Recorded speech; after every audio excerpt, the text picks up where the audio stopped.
Bonjour, Jean-Pierre Lafontaine. Je suis développeur d'un projet bioclimatique évolutif. Le cœur du concept, c'est d'utiliser les matériaux locaux et revaloriser dans l'habitat des déchets à recycler ou à revaloriser.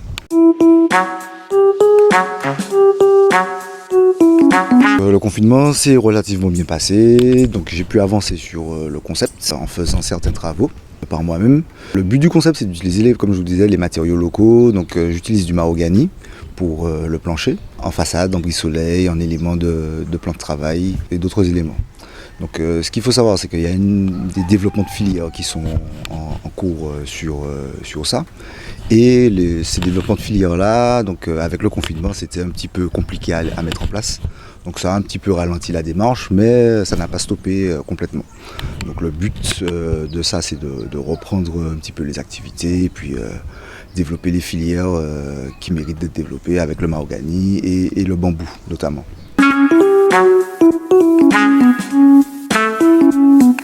Le plus difficile, on va dire que c'était l'isolement. En tant que chef d'entreprise, on est seul déjà et derrière, on doit monter des rendez-vous pour tout ça avec des gens en physique.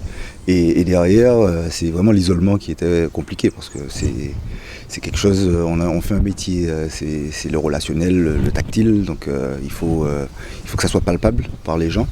Et c'était compliqué de faire les rendez-vous qu'il fallait faire et avancer correctement.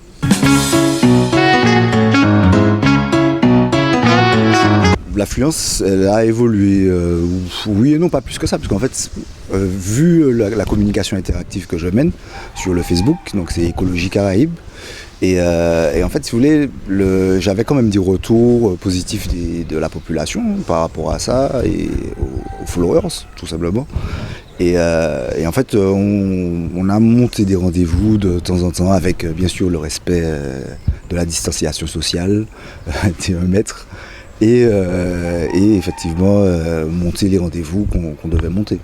Mais derrière, je pense pas qu'il y ait de soucis particuliers par rapport à ça. On a fait comme on pouvait.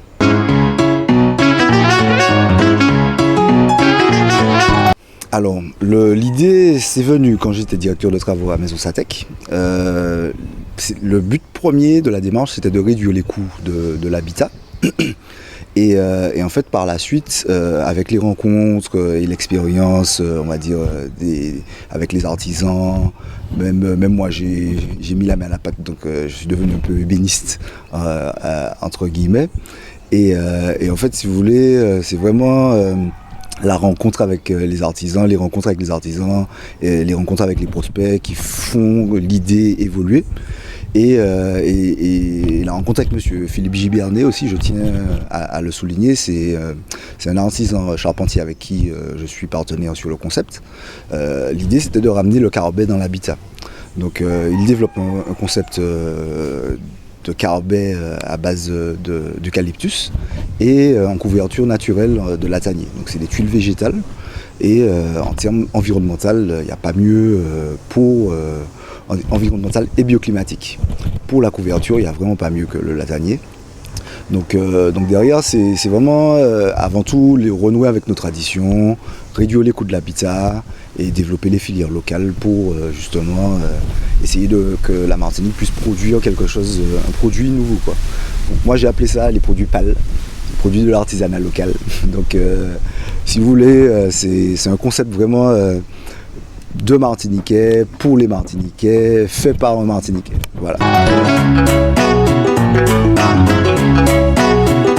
Plutôt sereinement, donc il y a des partenariats qui doivent se former, notamment avec la Fédération Martiniquaise du Bois, représentée par Olivier Domousseau et Daniel Périllon, qu'on est en train de mettre en place des filières de développement pour justement produire du bambou à grande échelle et essayer de fournir aux Martiniquais des produits de qualité et locaux.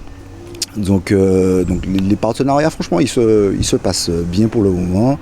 On est en train de mettre en place les équipes pour justement viabiliser le concept et sortir des prix corrects pour le marché martiniquais. Donc franchement l'avenir, bon, il y a des marchés qui doivent se finaliser. Donc je travaille sur plusieurs opérations, on va dire, de bonne envergure dans le respect de l'environnement bien sûr. Et dans le but de revaloriser les filières de production de mahogany et de bambou.